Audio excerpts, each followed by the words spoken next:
लादलो पावन झालो चराचरी ऐसे नमन करून सकळा घरी कथा बोले बोबडिया बोला अज्ञान म्हणून आपुल्या बाळा चालवी सकळा नामा म्हणे मस्तक हे पाया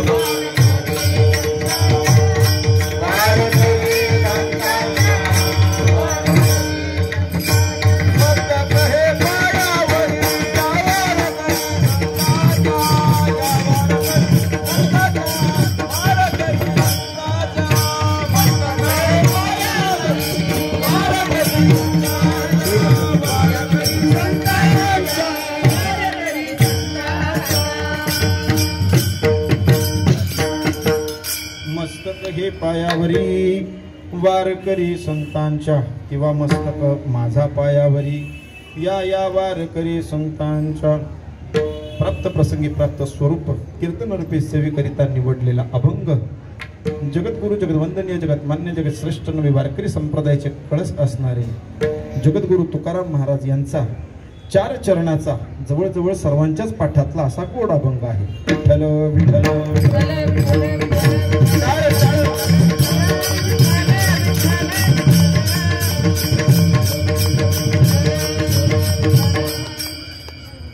कीर्तनाला सुरुवात करण्यापूर्वी वारकरी संप्रदायाच्या नियमाप्रमाणे छोटासा परिहार तो म्हणजे असा की चालू असलेला अखंड हरिनाम सप्ताह श्री संत रोहिदास महाराज सेवा मंडळ आयोजित आज 6व्या दिवसाची कीर्तन रूपी सेवा माझ्यासारख्या पामराच्या वाट्याला आली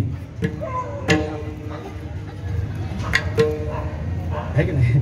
माझ्यासारख्या पामराच्या वाट्याला आली त्याबद्दल मी सर्व मंडळातल्या सर्व काही अधिकाऱ्यांचे मनापासून आभार व्यक्त करतो. दिलेली संधी आहे, संधीचं सोनं करण्याचा प्रयत्न करेल, पण या संधीचं सोनं तेव्हाच होईल ज्यावेळेस तुम्ही सगळे माझ्यासोबत कीर्तन कराल. हे का नाही, एकटाच कव्हर करायचं. भजन करा विठ्ठल.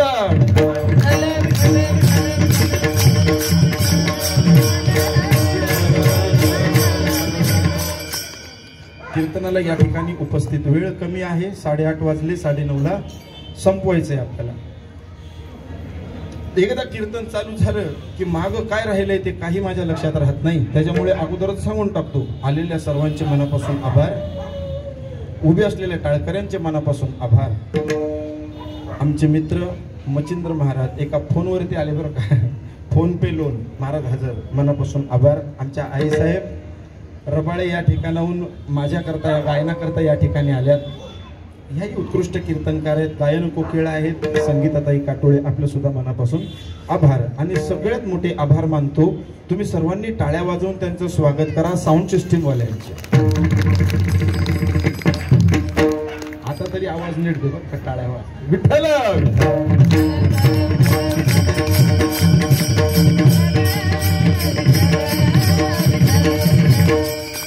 एका गोष्टीची सतत सगळ्यांनाच भीती असते, सगळ्यांना म्हणण्यापेक्षा जे लहान आहेत आणि जाणकार आहेत त्यांना तर असतेच असते, हे का नाही. माकडाला कुठल्या झाडावरून कुठल्या झाडावर उडी मारताना त्याला विचार करावा लागत नाही, लागतो का नाही विचार करावा लागत. पण ज्या 2च झाड आहेत, एका झाडावर माकड आहे आणि एका झाडावर वाघ आहे. कोण आहे? वाघ आहे. माकडाला ह्या झाडावरून त्या झाडावर जाताना विचार करावा लागेल का नाही लागेल? आता तुम्ही सांग, लागेल का नाही लागेल? विचार करावा लागेल. आता हे माकड आहे, ह्या झाडावर उभा आहे आणि तिकडं वाघ बसले देऊन सदगीर महाराजांचे. मी दादाला सांगत असतो की काही करत जा पण पप्पांना कारण देऊन घरी ठेवत जा. विठ्ठल विठ्ठल.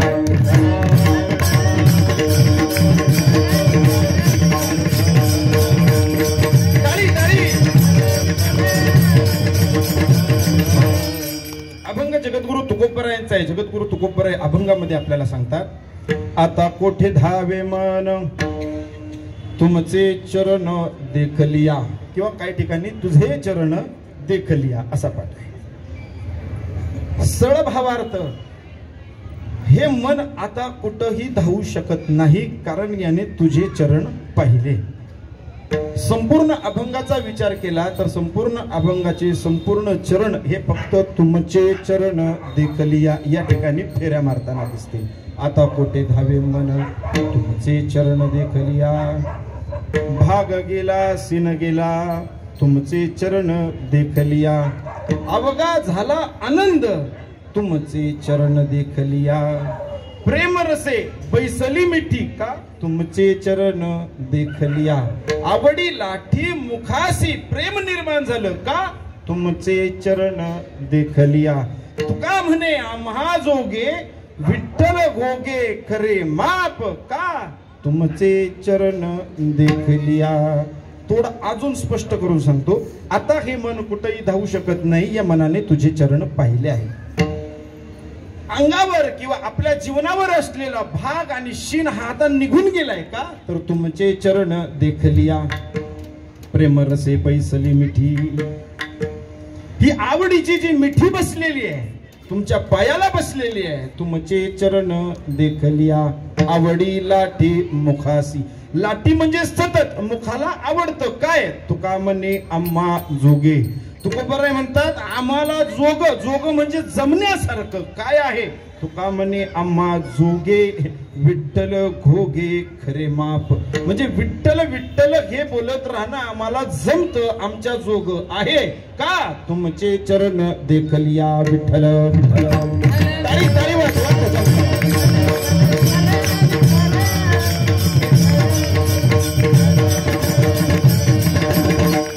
माझ्या कीर्तनाची एक छोटीशीच ओळख आहे. मी काय फार मोठा कीर्तनकार नाहीये, तुमच्यातनच लहानाचा मोठा होऊन या ठिकाणी उभा आहे. फक्त एक विनंती आहे, मागणी उद्या आहे पण मी आज मागून घेतो, हे का नाही. चान्स भेटलाय तर मागावं माणसांनी, मागणी पण उद्या मी आज मागतो. ज्या ज्या वेळेस भगवंताचं भजन होईल त्या त्यावेळेस हाताने टाळी आणि मुखाने नामस्मरण करा. त्याच्याने काय होईल, टाळी तुम्ही वाजणार, टाळी तुम्ही वाजवणार, नाम तुम्ही घेणार, फायदा तुम्हालाच होणार. विठ्ठल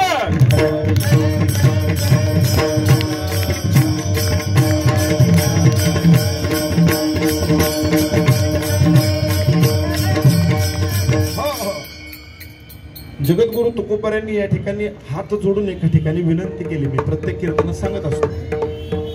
लागोनिया पाया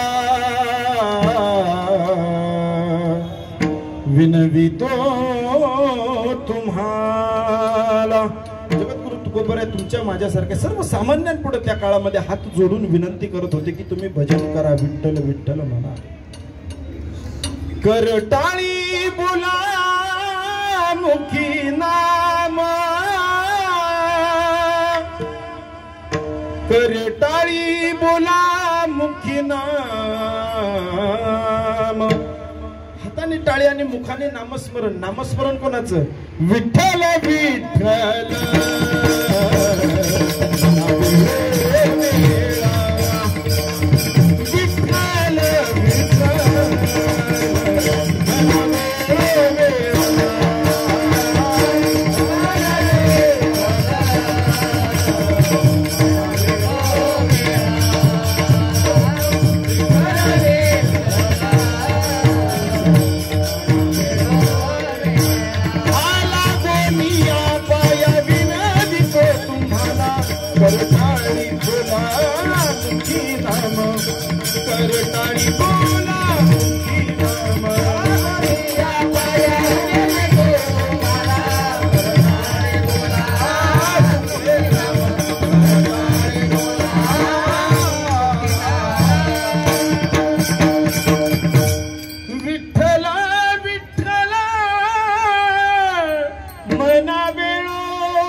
सोहळा स्वर्गी नाही. हे सुख स्वर्गात सुद्धा नाही. जे स्वर्गात चांगलं काम करून गेले ते सुद्धा वैतागलेत. प्रत्येक कीर्तनात ऐकलंय का नाही, स्वर्गीचे अमर इच्छिता ती, भगवंताकडे इच्छा करतात मृत्यूलोकी व्हावा जन्म आम्हा. कशाला, कारण की मृत्यूलोकामध्ये जो आनंद आहे तो स्वर्गात सुद्धा भेटत नाही. आमच्यासारखे गल्लीतले घ्यायला लागले, तुमच्यासारखे दिल्लीतले कधी घेणार. विठ्ठल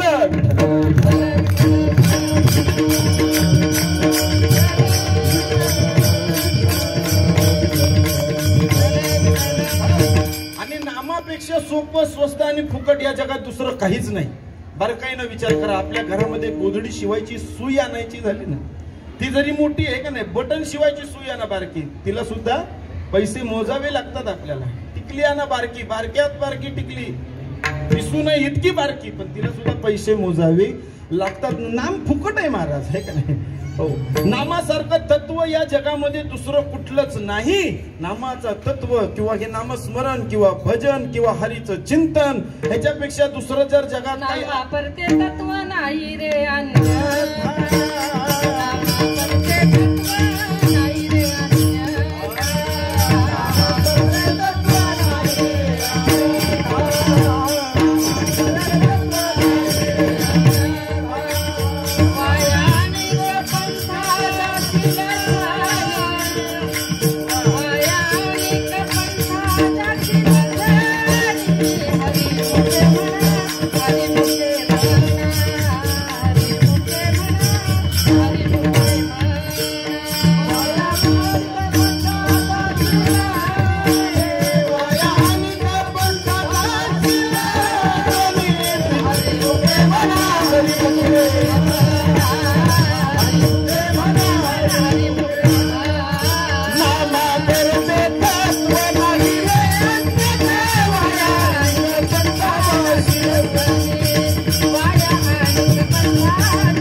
तत्व जर कुठलं स्वीकारलं असेल तर वाया गेल्याशिवाय राहणार नाही.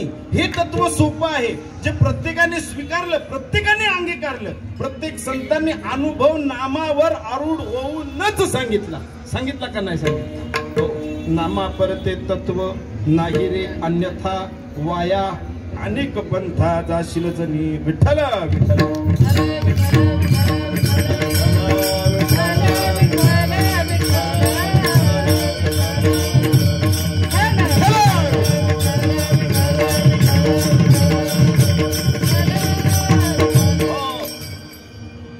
म्हणून सर्वांनी ज्या ज्या वेळेस भजन होईल त्या त्या वेळेस नामस्मरण करा. हाताने टाळी आणि मुखाने नाम घ्या. करा भजन. विठ्ठल टाळी.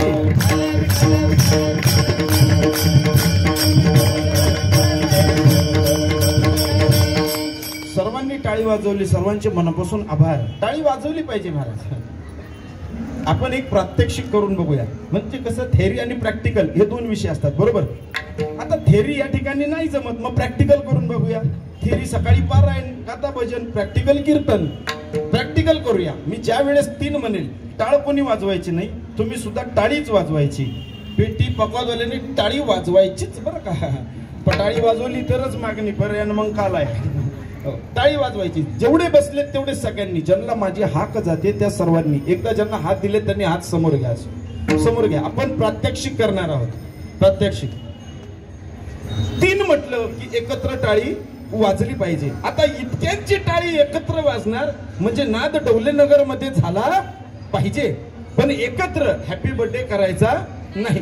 माझा बर्थडे आज नाही. 3 म्हटल्यावर तयार आहात? 1 2 3 म्हटल्यावर 9:30ला कीर्तन संपणार आहे.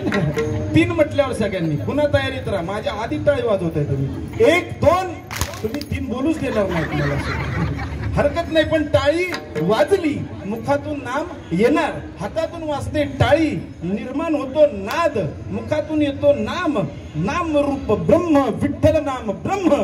ज्या वेळेस या दोन्ही गोष्टी तुमच्याकडून घडतात त्यावेळेस या धर्म मांडपामध्ये नाद ब्रह्म अवतीर्ण होतो. भजन करा. विठ्ठल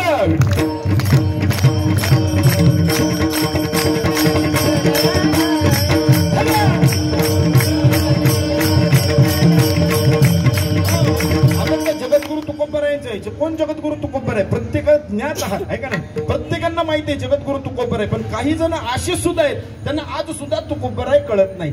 मी मागच्या वेळेस कीर्तनामध्ये एक अनुभव सांगितला. जगद्गुरु तुकोबर आहे यांचं कीर्तन, कुठलं कीर्तन, ज्या दिवशी ते वैकुंठाला गेले त्या दिवसाचं कीर्तन, म्हणजे बिजाचं कीर्तन चालू असताना माझ्याच वयाचा मुलगा माझ्याच समोर माझ्याच कीर्तनामध्ये सँडल घालून आला आणि म्हणतो, तुम्ही समाजाला फसवताय, जगद्गुरु तुकोबर आहे वैकुंठाला नाही गेले.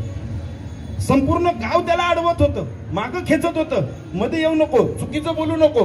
मी त्यावेळेस माईक वरती सांगितलं की तो बोलतोय ते चुकीचं नाहीये आणि मी बोलतोय तेही चुकीचं नाहीये.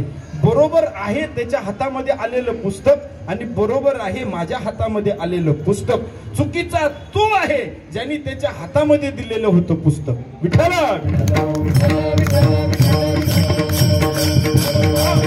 बघा ना, जन्मजात कोणी आहे का धर्म घेऊन आलाय का जन्माला? नाही, जन्म झाल्यानंतर त्याचा धर्म ठरला जातो. तसं तो मुलगा चुकीचा नव्हता, त्याच्या हातात पुस्तक देणारा चुकीचा व्यक्ती होता, आहे का नाही? त्याच्या हातात जर गाथा पडली असती तर त्या गावात त्यांनीच कीर्तन केलं असतं. विठ्ठला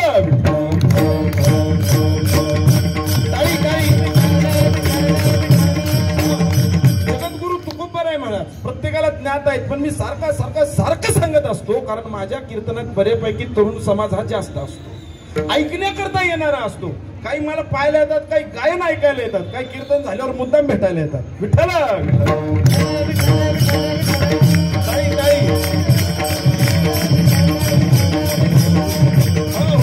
कल्पनात्मक आहे, लिखित आहे की सत्यस्थिती आहे माहित नाही. परंतु एका मोठ्या महाराजांच्या कीर्तनातून ऐकलेले हे वाक्य आहे. रामेश्वर भट्टांनी हवा तितका त्रास जगद्गुरु तुकोबरायांना दिला महाराज. जगद्गुरु तुकोबरायांची ख्याती इतकी होती की नवे महाराष्ट्रातच नाही तर महाराष्ट्राच्या बाहेर देखील त्यांचं नाम पसरू लागलं होतं. सज्जनाचे माप चाले पसरत होतं महाराज. रामेश्वरापर्यंत जशी बातमी गेली तशी रामेश्वर भट्ट भेटण्याकरता आले. पुढची कथानक सगळ्यांना माहित आहे. शेवटपर्यंत त्रास दिला. नाही, हे तुकोबा नाहीत, हे महाराज नाहीत, हे भोंदू आहेत, हे गाव फसवायला आलेले आहेत. हवा तितका त्रास दिला. शेवटचा एकच त्रास शिल्लक ठेवला. काय त्रास? जगद्गुरु तुकोबरायांची जितकी प्रॉपर्टी आहे ती सगळी प्रॉपर्टी घ्यायची आणि निस्त नाबूद करून टाकायची. महाराज जगद्गुरु तुकोबरायांच्या हातनं 2 पानं इंद्रायणीच्या डोहात गेली बरं का. 2 पानं इंद्रायणीच्या डोहात गेली. एका पानामध्ये होता संसार आणि एका पानावरती होता ग्रंथ. विठ्ठला विठ्ठला. नीट ऐका, ज्या पानावर संसार होता ती पानं परत आली नाहीत, अजून सुद्धा आली नाहीत. ज्या पानावरती ग्रंथ लिहिले तर ग्रंथ 13 दिवसाने जसेच्या जसे पाण्यावरती तरले. जळी दगडा सहित वह्या तारी येल्या जैस्या लहया.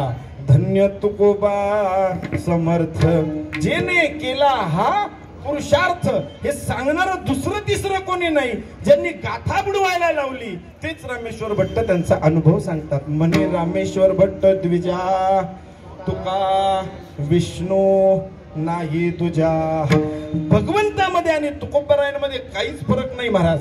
अनेक उदाहरण आहेत. तुकोबरायांचा परिपूर्ण स्वीकार केल्यानंतर रामेश्वरांची अवस्थाच अशी झाली. आपण प्रत्येक कीर्तनात ऐकतो, चराचरामध्ये देव आहे, देव नटला नाना परी भरोनी उरला चराचरी. चराचरामध्ये भगवंत आहे, अहो सत्य आहे. पण रामेश्वर भट्टांनी चराचरामध्ये भगवंत पाहिलाच नाही, इच्छा देखील निर्माण झाली नाही. जगद्गुरु तुकोबरायांची कृपा झाली. चराचरामध्ये तुलनात्मक पाहू लागले, या ब्रह्मांडामध्ये चौफेर पाहू लागले. जगद्गुरु तुकोबरायांशिवाय त्यांना दुसरा कुठला देव दिसलाच नाही.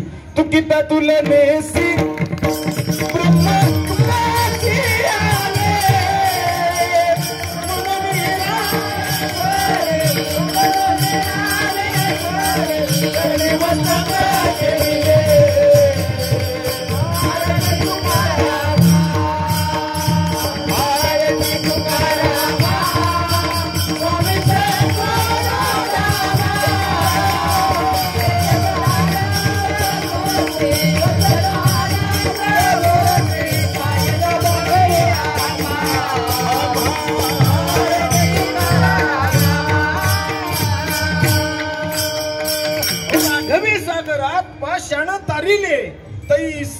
तुकोबांचे अभंग उदकी रक्षिले आरती तुकारामा रथ झाली तुकोबारायण पुढे रामेश्वर ते तुकोबाराय. अजून सांगू का? अहो देवाची आराधना करणारा, देवाची प्रार्थना करणारा, देवासाठी नामस्मरण करणारे महाराज संत त्यांनी सुद्धा देवाला हाक मारायची सोडून दिली, तुकोबारायांचं भजन करू लागले. परिणाम होतो बरं का, परिणाम होतो. परिणाम करणारा तसा असावा लागतो. विठ्ठल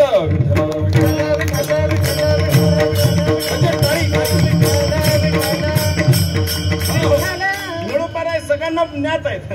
हो भजन करत होते तुकोबारायांचं आणि साक्षात भेटायला आले भगवंत. पण काय सांगितलं? तुझ लागी येथे बोलाविले कोणी, प्रार्थिल्या वाचोनी आलासी का.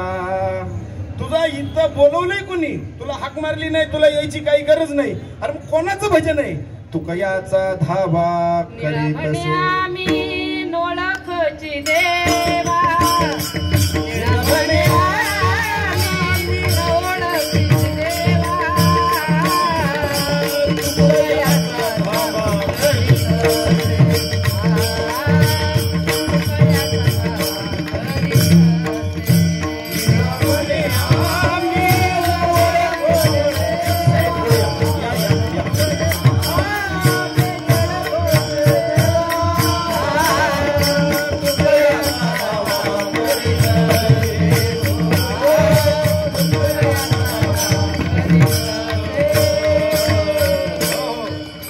म्हणे आम्ही न ओळखची देवा, तू कयाचा धावा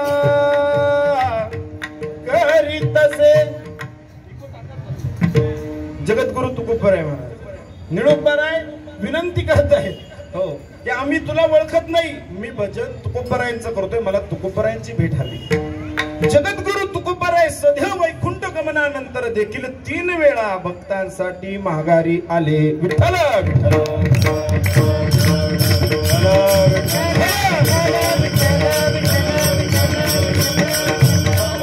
आता काय उदाहरण देत बसत नाही. त्यात निळोबाराय संताजी जगनाडे आणि त्यांची मुलगी आहे बरं का.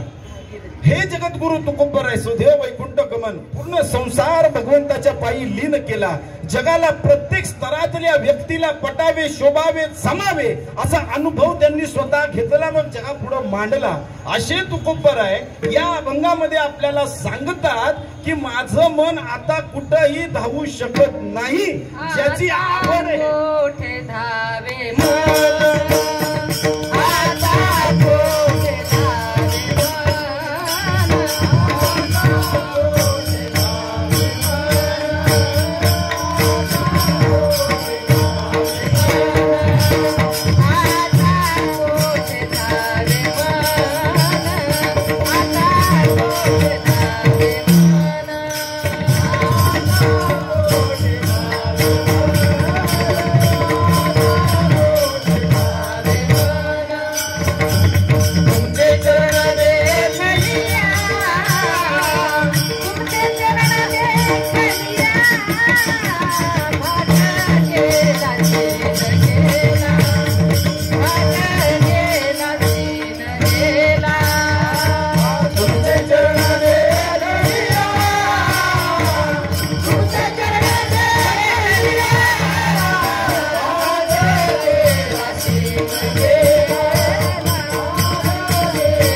धावे मन तुमचे चरण देखलिया. जगद्गुरु तुकोबाराय सांगतात आता तुझे चरण पाहिले देवा, आता हे मन कुठेही धावत नाही, मन ह्या चरणावरती स्थिर झालंय. विठ्ठल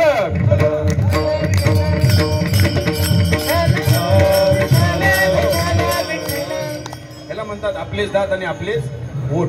विठ्ठल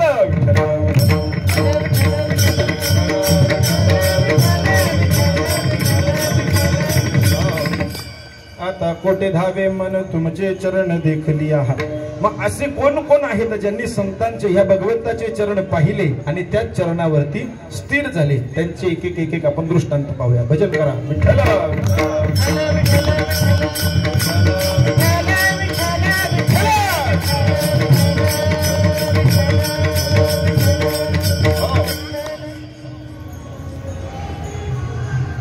एकदा का त्या चरणाची आवड निर्माण झाली ना महाराज, संसार सुद्धा शून्य वाटू लागतो.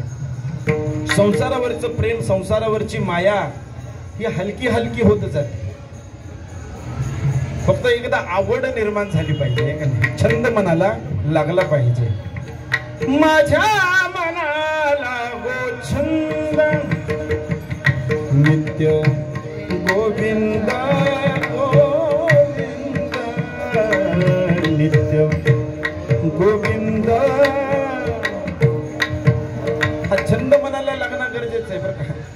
जगद्गुरु तुकोबराय समाधानी झाले त्या चरणावरती, कारण त्यांना छंद गोविंदाचा होता, नामाचा होता. गोविंद गोविंद मना लागलिया छंद, मग गोविंद ते काया भेद नाही देवा तया.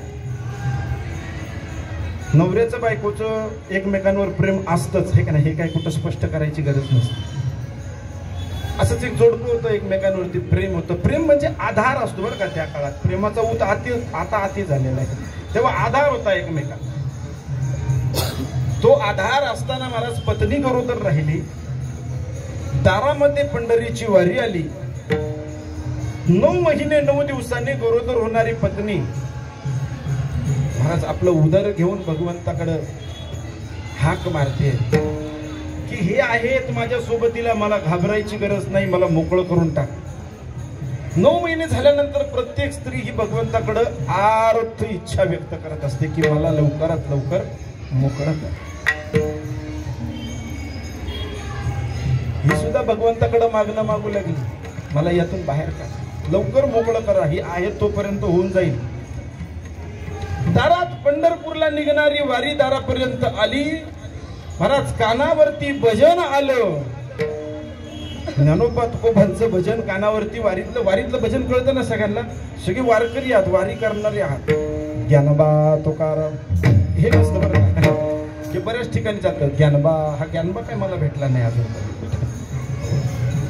ज्ञानदेव तुकाराम, ज्ञानदेव तुकाराम,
वारकरी घरामध्ये बसू शकत नाही महाराज. दिंडी कुठल्या बी गटाची असू द्या, गटाची का वेगवेगळे गट वारकरी संप्रदायात सुद्धा आहेतच की, कुठल्याही गटाची दिंडी असू द्या, वारकरी बाहेर आल्याशिवाय राहत नाही. आणि हा आवाज कानावरती पडला, जो नवरा घरातला वारकरी आहे महाराज, तो निष्ठावंत आहे, तो थांबलाच नाही घरात. जसा दिंडीचा आवाज आला तसा घराच्या बाहेर पळ काढला. दिंडीकरांना विनंती केली, मी तुमच्यामध्ये भजन करू का? त्यांनी सांगितलं, सकळासी येते आहे अधिकार, या तुम्ही भजनामध्ये सहभागी व्हा. तो भजनामध्ये सहभागी झाला आणि त्या वारीतला आनंद वाढू लागला. इतका वाढू लागला महाराज, एखादा जर आपण म्हणतो ना, एखाद्या गाडीचा अपघात होता होता वाचला, त्या गाडीमध्ये 4 पिणारे होते तरी अपघात नाही झाला, वाचला का? कारण त्या गाडीत एक माळकरी होता महाराज. एका माळकऱ्यामुळे 4 वाचले बरं का. ते 4हीचं पुण्य नाही, त्या माळीचं पुण्य त्यांच्या सोबत राहिलं, लक्षात ठेवा. हो हो, तसं अख्ख्या दिंडीतला आनंद द्विगुणित झाला. हा त्या दिंडीमध्ये सहभागी झाला, त्या दिंडीतला आनंद वाढला. पण घरची परिस्थिती काय आहे, त्या दिंडीतल्या आनंदात गेल्यानंतर ह्याला मात्र विसर पडला. विसर पडला. घरी पत्नी गरोदर आहे, काय करावं, कसं करावं. कथानक अजून मोठी आहे, पण मला 9:30 पर्यंत वाढायचं आहे का नाही. हीच कथा नाही, अजून काही सांगायचंय. ही दिंडी निघाली महाराज, आनंदात सहभागी झाला, घरचा आनंद विसरला. घरी ती हाक मारू लागली, टाहो फोडू लागली, हे भगवंता, अरे आता कोण करणार. या कळा सुद्धा अनावर होतात त्यावेळेस भगवंताने धोतर काढलं, पितांबर काढलं, साडी घातली आणि हात दार ठोकला आणि हाक मारली, वहिनी उघडा दार हाका मारी, वहिनी उघडा दार हाका मारी, वहिनी उघडा दार हाका मारी, वहिनी उघडा दार हाका मारी. अहो दुसरं कोण नाही महाराज, चोखोबारायांचा प्रयत्न आहे. चोखोबाराय आहेत, भगवंताची भक्ती करणारे आहेत महाराज. मंदिरामध्ये प्रवेश नव्हता. हो, त्या काळात जात मानली जायची, पण या संतांनी प्रत्येक जातीत जन्म घेतला. कशासाठी घेतला? आम्ही ह्या जातीचे दाखवण्याकरता नाही घेतला. प्रत्येक कीर्तनात मी सुद्धा लहानापासून ऐकत आलो महाराज. संत रोहिदास महाराज म्हटले की चर्मकारांचे आले, सेना महाराज म्हटले की न्हाव्यांचे आले, हे की नाही. चोखोबाराय म्हटले की कोणाचे आले? प्रत्येक जातीत संतांनी जन्म घेतला. ती जात सिद्ध करण्यासाठी नाही, तर आपण सगळे एकच आहोत, एकाचेच आहोत एवढं दाखवण्यासाठी. आणि ह्या कलियुगामधला परमार्थ प्रत्येक संतांची जयंती साजरी करतात, केली पाहिजे, त्यात नवल नाही, पण त्यामध्ये सकल संतांचे फोटो लागले पाहिजे. अहो चोखोबारायांना ज्या मंदिरात प्रवेश नाही, त्या मंदिराचा अधिपती चोखोबारायांच्या दारात उभा आहे. वहिनी उघडा दार हाका मारी, वहिनी उघडा दार हाका मारी, वहिनी उघडा दार हाका मारी, वहिनी उघडा दार हाका मारी. हा चोखोबाची बहीण भाला शारंग भर, चोखोबाची बहीण भाला शारंग भर, चोखोबाची बहीण भाला शारंग भर, चोखोबाची बहीण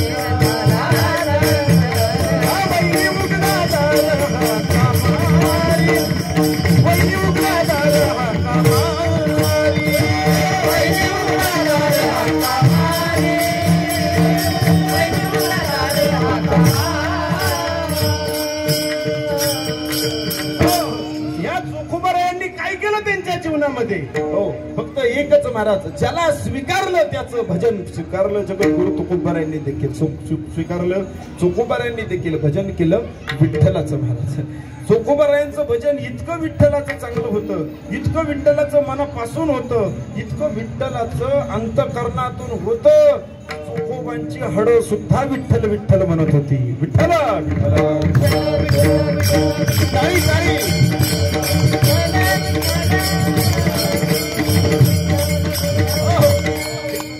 महाराज. अजून एक त्यापेक्षा खालचं उदाहरण देतो, भजन करा विठ्ठला.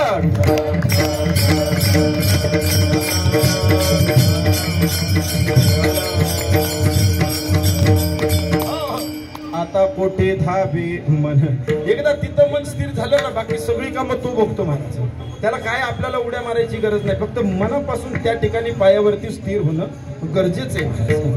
जो स्थिर मनापासून झाला ना, त्याच्यासाठी भगवंत सुद्धा मनापासून येतो. विठ्ठला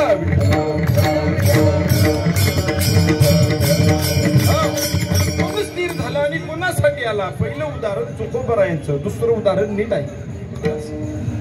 प्रत्येक कीर्तनामध्ये मी आवडीने सांगत असतो बरं का. संत चरित्र सांगणं मला मनापासून आवडतं.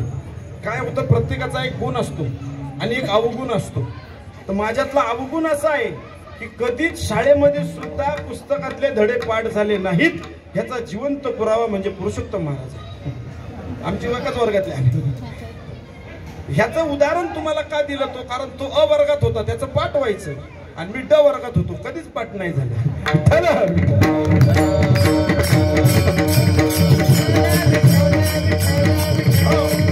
शिकण्याची आवड तर मनापासून नव्हती महाराज. मला एकदा शिक्षकांनी वर्गामध्ये विचारलं होतं, शाळेत कशाला येतो? म्हटलं घरचे पाठवतात म्हणून येतो. घरच्याने पाठवायचं सोडलं तर घरीच आहे मी. शिकण्याची आवड अजिबात नव्हती. पण काही मुलांकडे पाहिल्यावर मनापासून वाटायचं की आपणही अभ्यास केला पाहिजे, हे आपणही थोडंसं का होईना 10वी पर्यंत कसं बसत सरकत का होईना गेलं पाहिजे. म्हणून 9वीला असताना, 8वीला असताना, 8वीला बी नाही 7वीलाच होतो मी, कारण 8वीत नापास झालो होतो, तो पुढे गेला होता.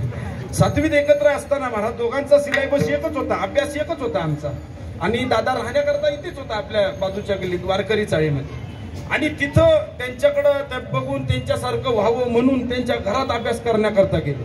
आणि कर्मधर्म संयोगाने बाबाही घरात नव्हती, त्याच्यामुळं भीती फारच कमी होती. नव्हतीच म्हणा, बाबा नाहीत म्हणजे भीती नाही. बसलो त्यांच्या घरात अभ्यास करण्याकरता. असं घडलं महाराज की आमची ताई माया देखील त्या ठिकाणी अभ्यास करत होती आणि आताची दाजी तेव्हा त्यांच्या घरी होते. दाजी अभ्यास घेत होते. दाजी हुशार आहेत बरं का. ते अभ्यास घेत होते मायाचा. माया 1 वर्षाने आमच्यापेक्षा पुढे.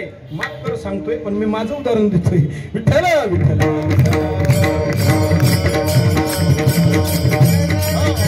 माया 1-2 वर्षाने आमच्यापेक्षा पुढे होती.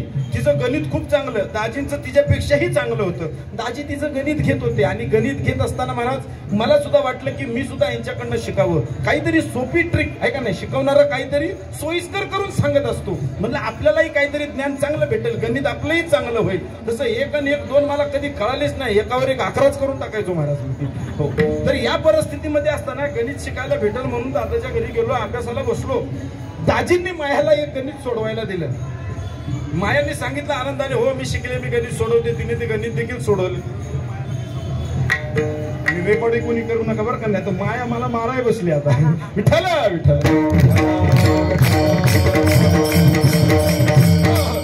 गणितही दिलं महाराज. मायाने हातामध्ये पुस्तक घेतलं आणि गणित सोडवण्याचा प्रयत्न केला. एक मन आहे बघा, छडी लागे छमछम विद्या येई घमघम. छडी त्यांनी खाल्ली पण माझ्या समोर खाल्ली महाराज.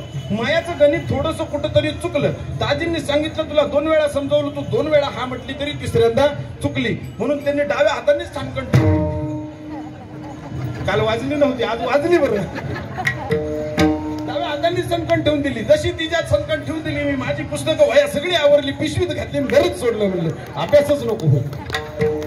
पण याचा परिणाम, याचा त्रास आज होतो महाराज. काही पाठ करायचं म्हटलं की पाठांतर होत नाही, पण कानात जितकं पडेल तितकं हृदयात जातं महाराज.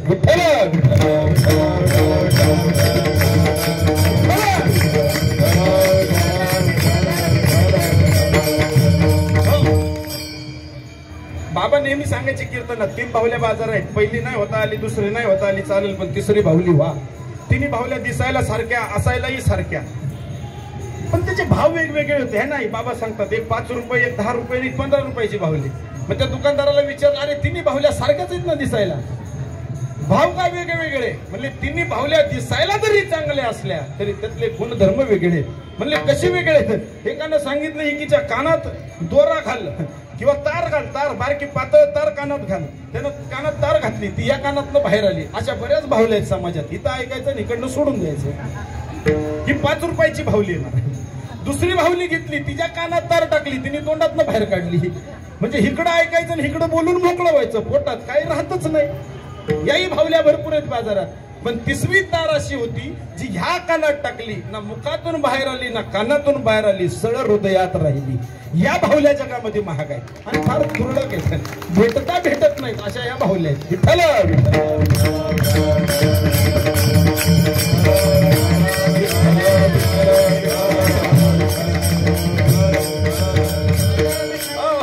मला 3 व्हॉट्सअपला मेसेज येतो का मच्छिंद्र महाराज, आज कानोपात्र सांगाच थोडी. आणि माझ्याकडे वेळही कमी आहे म्हणून पटापट का होईना कानोपात्र सांगाविषयी वाटते मला, कारण तिने देवाच्या चरणावरती आपला देह त्याग केला. अजून सोपं करून सांगतो, गोरा कुंभार माहिती ना, गोरा कुंभार यांनी बाळ पायाखाली तुडावलं. कधी तुडावलं? तेव्हा ती विठ्ठलाच्या चरणावरती लीन झाली. महाराज अभंग आहे का नाही? काय तो अभंग आहे? सुरुवात त्याची सुरुवात.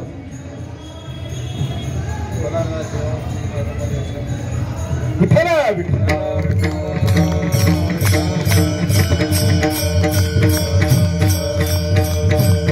नवलाची गोष्ट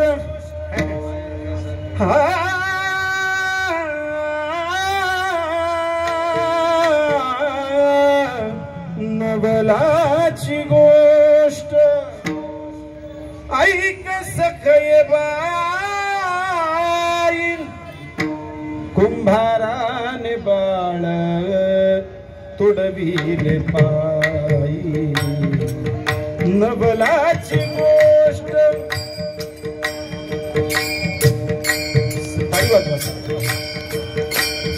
हसत खेळत, त्या बाळाला माहीत सुद्धा नाही काय होणार आहे.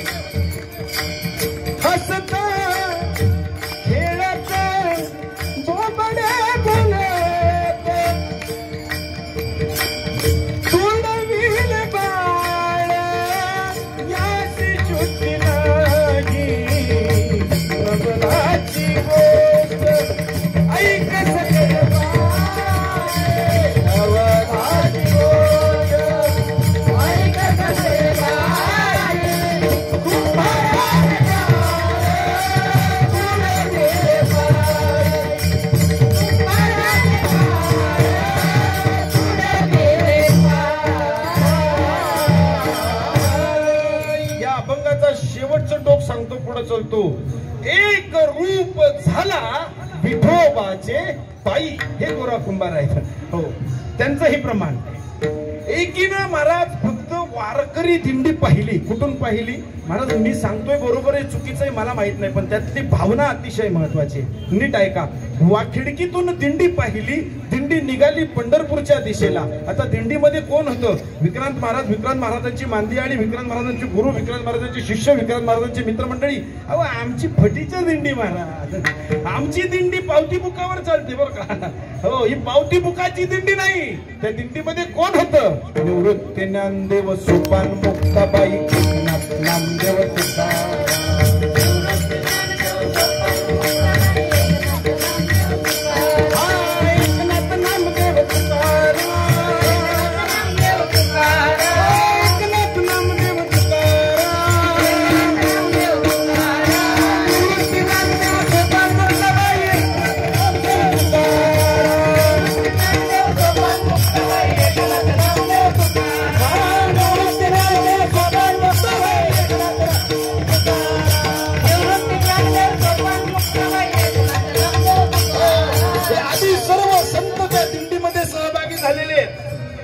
आता ज्ञानोबरायांचा आवाज मुखातून निघणार आहे.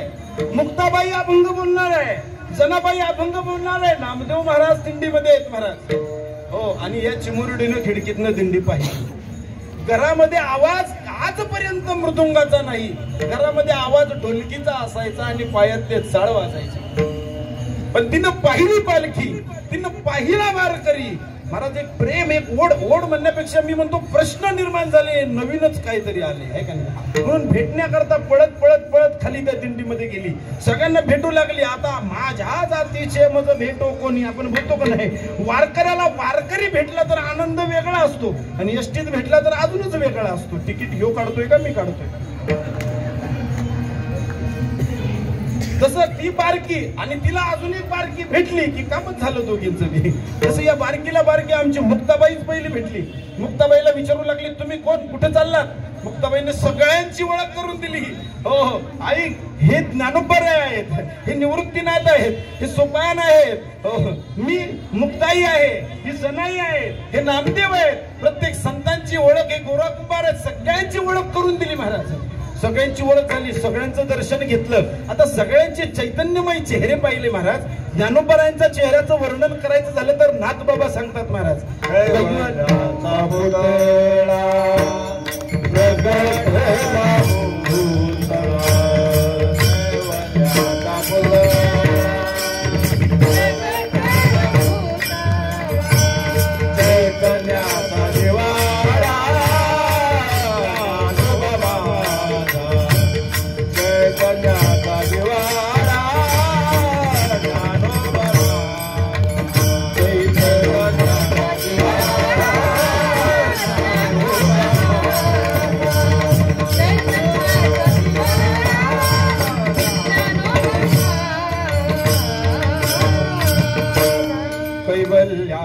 पुतळा प्रगटला भूतळा, चैतन्याचा जिव्हाळा ज्ञानोबा माझा, साधकांचा माय बाप दरुशने हरिताप.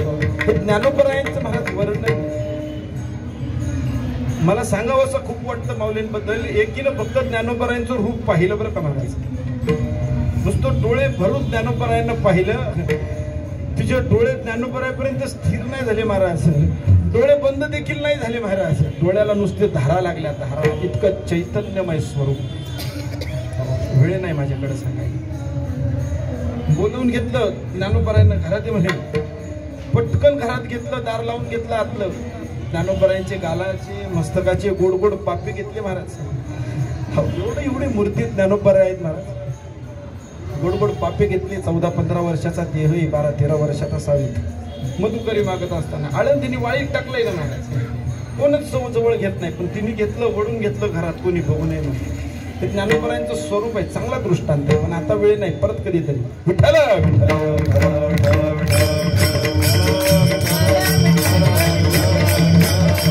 महाराज तिने या सगळ्यांची ओळख ओळख करून घेतली, सगळ्यांचे चेहरे पाहून घेतले. पहिला प्रश्न केला, तुम्ही चाललात कुठं? अगं हो हो म्हणे, सगळं सांगतो तुला.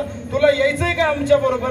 तुला आनंद वाटतोय का ह्याच्यात? नाही, मला काहीतरी खूपच भारी वाटतंय, मला तुमच्या सोबतच यायचंय म्हणे. आता किती लांब आहे म्हणे? लय लांब नाही, मंगळवेढ्यापासून पंढरपुरापर्यंत. आणि परतीला आलो की तुला इथं घरी सोडून देऊ आम्ही. ती म्हणली काही हरकत नाही. पळत घरात गेली, आईला सांगितलं, आई आई मी जाते म्हणे वारीला, मी यांच्या दिंडीमध्ये जाते. आई म्हणली चिमुरडे बारके, हिथं मला त्रास देण्यापेक्षा जा माहिती त्यांच्यात. दिलं सोडून तिला. आता तशा आया नाही राहिल्या आणि दिंडीकरी बी तसे नाही राहिले. विठ्ठल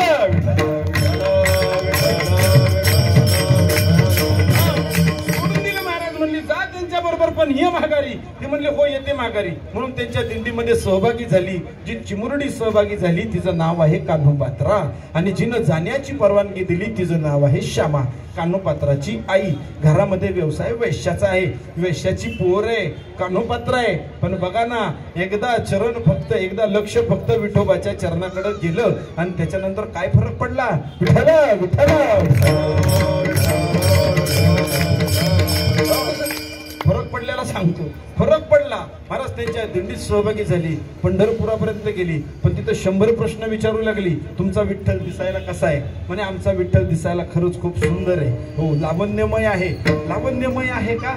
खरंच लावण्यमय? म्हणे हो आहे. पण आमच्या घरामध्ये असा एकही फोटो नाही की ज्याच्यामध्ये तुमच्या विठ्ठलाचं जे तुम्ही वर्णन करताय तसंच्या तसा चेहरा आमच्या देवाऱ्यात दिसल म्हणून. म्हणले नाही नाही. मग कोण आहे तुझ्या देवाऱ्यात? म्हणे आमच्या देवाऱ्यात गडीच नाही. म्हणले आमच्या देवाऱ्यात फक्त एक महिला आहे, तिला अंबाबाई असे म्हणतात. माझ्या घरात अंबाबाईचा फोटो आहे म्हणे. हो, हा तुमचा जो विठ्ठल विठ्ठल दिसतो तो माझ्या अंबाबाई सारखा असेल तर मला दाखवा, मला आनंद होईल. माझ्या ज्ञानोबरायांनी सांगितलं की तुझ्या घरची अंबाबाई आणि माझ्या घरातला विठ्ठल यात काहीच फरक नाही. एकनाथ महाराजांनी एकदा विठ्ठलानं डोळे भरून पाहिलं, डोळे भरून पाहिलं महाराज. आणि पाहिल्यानंतर एकनाथ महाराजांनी नवरात्राचे दिवस अंबाबाईचं दर्शन घ्यायचं ठरवलं. कोल्हापूरला गेले. कोल्हापूरला अंबाबाईच्या समोर नतमस्तक झाले. डोळे उघडून पाहिलं तर का काय, अंबाबाईचं मुखच दिसत नाही, विठ्ठलाचंच मुख दिसतंय. हे का सांगितलं मी महाराज? एक आपण उधो बोला त्याचं शेवटचं चरण आहे बरं का. हे नाथबाबांचं दृष्टांत आहे, नाथबाबांचं उदाहरण आहे. तर तिने सांगितलं की खरंच आहे का तसा? ज्ञानोबराने सांगितलं हो आहे. तुला पुरावा देतो. कुठं आहे विठ्ठल? विठेवर उभा आहे. कसा आहे? निज भक्तावर करुणा करणारा आहे, लावण्यमय आहे, सगळ्यांपेक्षा सुंदर आहे, आणि तो दुसरा तिसरा कोणी नाही तर तुझ्या अंबाबाई सारखाच आहे. सच्चिदानंद अंबाबाई हो करी कृपा, सच्चिदानंद अंबाबाई हो करी कृपा,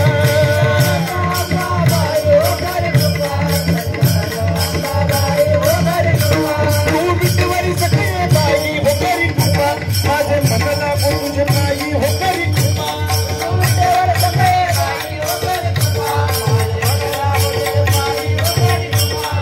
सावळ सुंदरी हो करी कृपा, तुला वन्यामध्ये हरी हो करी कृपा,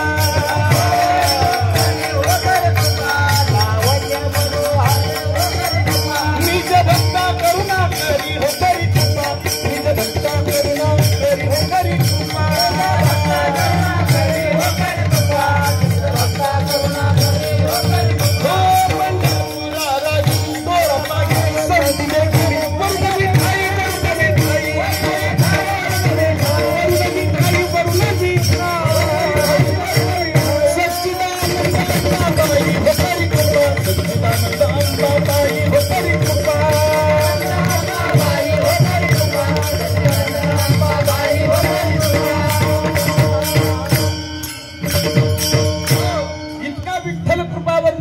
अंबाबाई सारखाच आहे महाराज. तिचं प्रेम अजून वाढलं, आर्तता वाढली, ओढ वाढली. दिंडीमध्ये सहभागी झालेली कान्होपात्रा पंढरपुराच्या राऊळापर्यंत पोहोचली. पोहोचल्यानंतर मुक्ताबाईला अभंग विचारला, बघ बघ आरशात बघ. मुक्ता म्हणली काय? म्हणली बघ तुझं तोंड बघ आणि माझं तोंड बघ.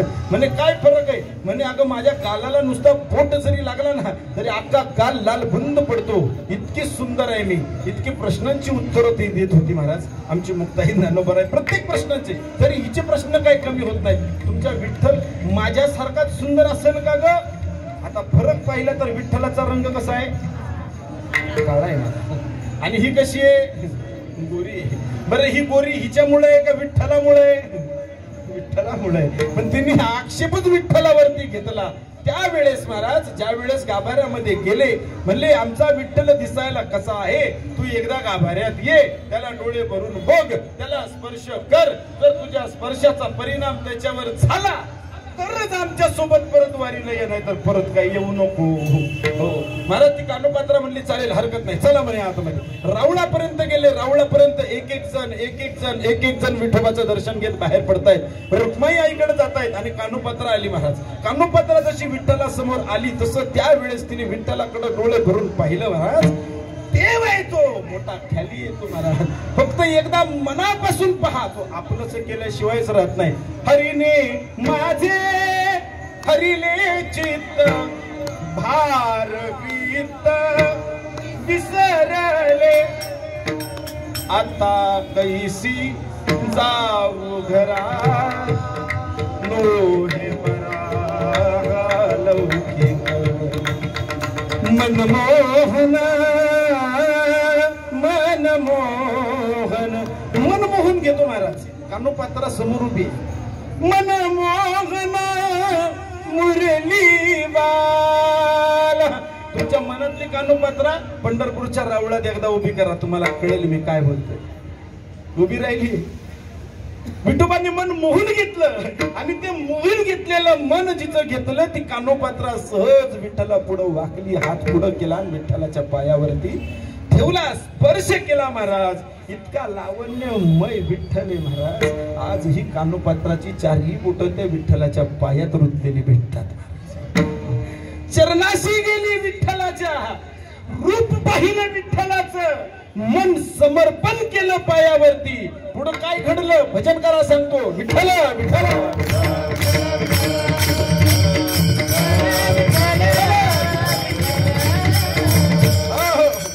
महाराज एक वारी कानोपात्रांनी सोडली नाही. आपण वर्षाची करतो, ते 15 दिवसाची वारी करायची महाराज संत. हो 15 दिवसाची वारी एक सोडली नाही. कानोपात्रा वयानं मोठी होत गेली, दिवस सरत गेले. आई महाराज वयानं पुढे जात राहिली, कानोपात्रा मोठी होत राहिली. आईनं सांगितलं माझे गुडघे दुखतात, माझी कंबर दुखते, मला काय आता यांच्या पुढे नाचता येत नाही, इथून पुढे तुला भार सांभाळावा लागल. कानोपात्रा सांगितले. कानोपात्रा म्हणते आई अगं या नश्वर देहा पुढे नाचण्यापेक्षा ज्याच्यावर मी मनापासून प्रेम केलं त्याच्यासोबत एकदा नाचून बघ, तू जीवनाचा खरा आनंद लुटशील. आईने सांगितलं नको नको नको नको. तो आनंद आपल्यासाठी नाही, ज्याला काहीच काम नाही ना ते त्याच्या नादी लागतात. आपल्याला कामं दिलेत, चाळ पायात बांधायची, नाचायचं आनंदाने, 4 चौघ आपल्यावरती 2 पैसे उडवतील, ते पैसे घेऊन आपला रोजगार चालवायचा. कानोपात्रा कुठल्याही परिस्थितीमध्ये महाराज तयार नव्हती. एकदा आईने टाकलं मधी, जा पायाला चाळ बांधून टाकलं, जा नाच नाच म्हणली. कानोपात्राने विठ्ठलाची आळवणी चालू केली आणि त्या विठ्ठलाच्या आळवणीमध्ये जितके पाहायला आलते सगळे पायी दाबून निघून गेले. त्याच्यामध्ये एक महाराज बिदरच्या बादशहाचा खास प्रेमी माणूस त्या ठिकाणी होता. त्याने कानोपात्रा डोळ्यानं पाहिली पण तिचं स्वरूप किंवा तिचा मनापासूनची इच्छा पाहिली नाही. पण सुंदर असणारी कानोपात्रा बादशहापर्यंत बातमी गेली पाहिजे म्हणून पोचवली. हिथं आईचं आणि लेकीचं भांडण नाही. तू नाचत का नाही, तू नाचली नाही तर माझं भविष्य कसं होईल, मी माझं उभं आयुष्य तुझ्यासाठी घालवलं, आज तुझी वेळ आहे तर तू पळ काढते, विठ्ठलाच्या पुढे नाच म्हणते. कानोपात्रा कशी तयार होईना महाराज. हो ज्याला अनुभव आला ना महाराज चांगल्याचा, तो वाईटाकडे कधीच जात नाही. लक्षात ठेवा, फक्त अनुभव ठेच लागणं गरजेचं असतं. लहान लेकरांना मिरची कळत नाही बरं का, पण एकदा का खाल्ली ना ती आयुष्यभर मिरचीला हात लावत नाही, समोर दाखवली. अनुभव महत्वाचा असतो. नाहीच नसली कानोपात्रा शेवट. आणि बिदरच्या बादशहाचं बोलवणं आलं, बिदरच्या बादशहाचं पत्र आलं. पत्रामध्ये असं होतं की तुमची कानोपात्रा बिदरच्या बादशहाला दासी म्हणून स्वीकारायला बिदरचा बादशाह तयार आहे, तुम्ही द्याल का? मागेल ती रक्कम तुम्हाला दिली जाईल. कानोपात्राची आई म्हणाली, श्यामा म्हणली अशी ही माझ्या काही कामाची नाही, हिला बिदरच्या बादशहाला देऊन टाकते, माझं जे काही पुढचं भवितव्य आहे तो बादशाह बघल, म्हणून लागल तेवढं मागून घेतलं बिदरच्या बादशहाकडनं.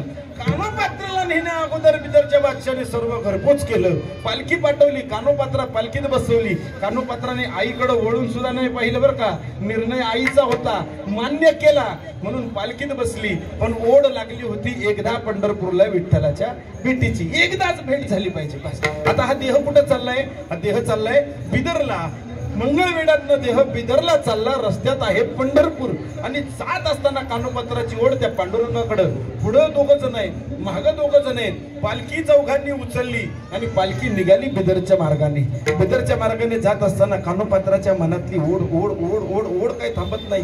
जसं पंढरपूर जवळ आलं तसं पंढरपूरचा सुगंध काय महाराज येऊ लागला. पंढरपूरची ओढ मजा वाटू लागली. माझं पंढरपूर आलं.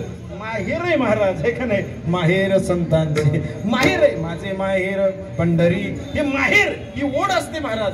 माहेर आलंय, माझं माहेर आलंय. म्हणून चौघांना विनंती कानोपात्रेने आतूनच केली. कळकळीची विनंती हात जोडून करते, 10 मिनिटं मला द्या, मी पटकन जाते आणि माझ्या विठोबाचं शेवटचं दर्शन घेऊन येते. आता चौघही माळकरी असावेत, कदाचित परमार्थिक असावेत. पालखी खाली उतरवली, कानोपात्रा पटकन खाली उतरली, पळत पळत विठोबाच्या समोर गेली. तुमच्या मनातली कानोपात्रा पालखीतनं बाहेर आली का? आली का? पालखीतनं बाहेर काढा, तिला विठोबा समोर नेऊन उभी करा. प्रत्येकाच्या मनातली एक कानोपात्रा विठ्ठला पुढे उभी आहे. विठ्ठला पुढे उभी आहे, विठ्ठल समोर उभा आहे. कटेवर महाराज हात ठेवलेत, विठेवरती उभा आहे. आणि ही कानोपात्रा विठ्ठलाच्या पायाजवळ गेली, धावत गेली आणि आर्त इच्छेने विठ्ठलाच्या दोन्ही गुडघ्यांना हाताने गच्च पकडले. महाराज विठ्ठलाला सांगू लागली, गारानं गाऊ लागली, अरे मुक्ताईनं मला सांगितलं, भगवंता नीट ऐक. मला मुक्ताई म्हणाली, ज्या ज्या वेळेस भक्तावर संकट येतं त्या त्या काळात तू त्याच्या मागे उभा राहतो. जनाबाईवर आलं सुळाचं पाणी, तू केलंस. द्रौपदी पांचाली सदे माझी आली, वस्त्र हरणे वस्त्रे कैसी झाली माऊली. आलास, द्रौपदीसाठी आलास. किती उदाहरणं देऊ भगवंता, प्रत्येकासाठी येतोस. आज ही तुझी कान्होपात्रा एका बिदरचा बादशाह विकत घेतोय. अरे जिचं मन तुझ्या पायावरती लीन झालंय, ती कान्होपात्रा बिदरच्या बादशाची होईलच कशी? ही जबाबदारी तुझी आहे. ही कान्होपात्रा बिदरला नाही गेली पाहिजे. भार सगळा भगवंतावर टाकून दिला महाराज.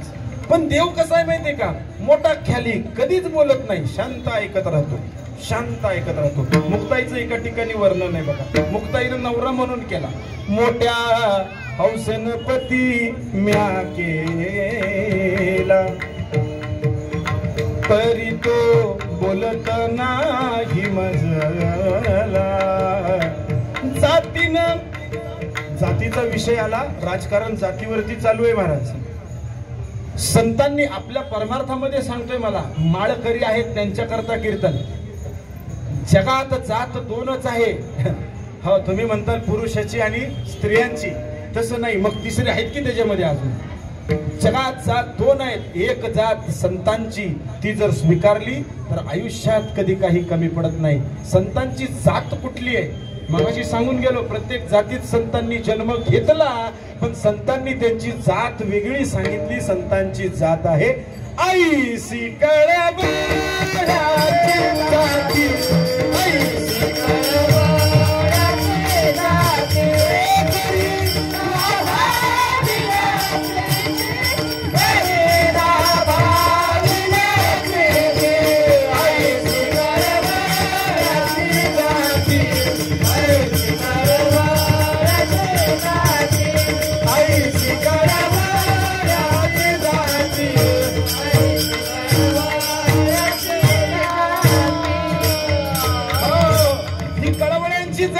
ही जात संतांची आहे महाराज.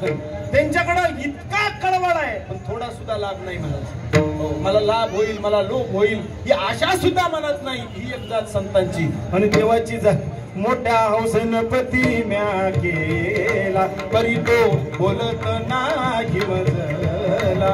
जातीनं मौन रूपी राहिला, परी जाते तयाच्या घराला, बाई बाई जाते ग माहेराला चालली. कानोपात्रा माहेराला आली.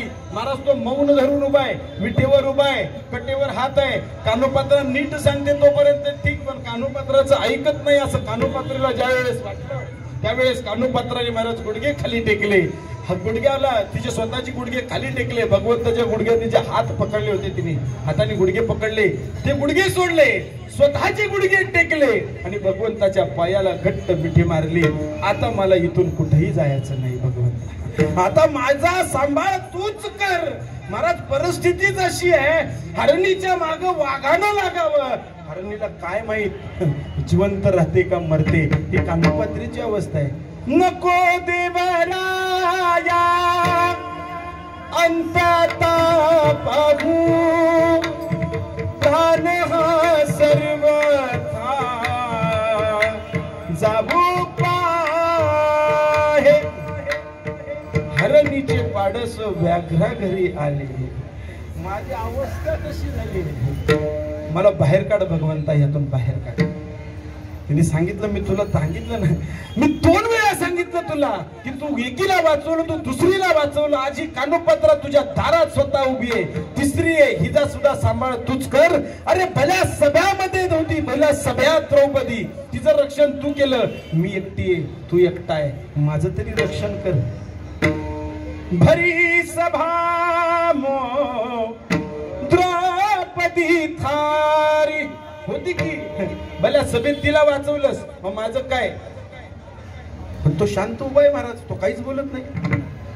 कानोपात्रा स्थिर झाली. मस्त कानोपात्राचं विठोबाच्या चरणाजवळ गेलं. डोळ्यातनं धारा वाहू लागल्या. या धारा कसल्या होत्या माहितीये का, ह्या रागाच्या नव्हत्या, ह्या विरहाच्या धारा होत्या, विरहाच्या. आता पुन्हा तुझी भेट नाही कानोबा, शेवटची हाक तुला माझी ही. कन्हैया रे कन्हैया रे कन्हैया रे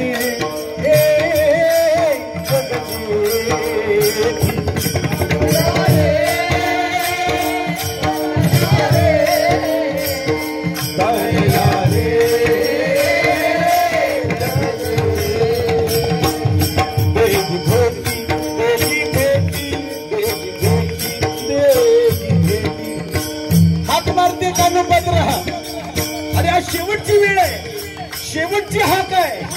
बेगी भेटी एक वेळा कान्हैया रे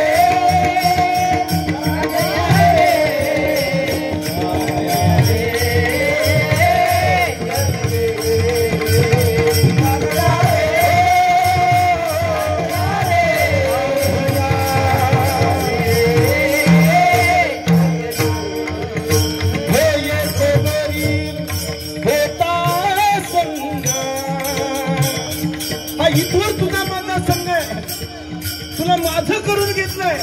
अंगो अंग लपविले हरी होता संग, अंग अंग लपविले अंग अंग लपविले कान्हैया रे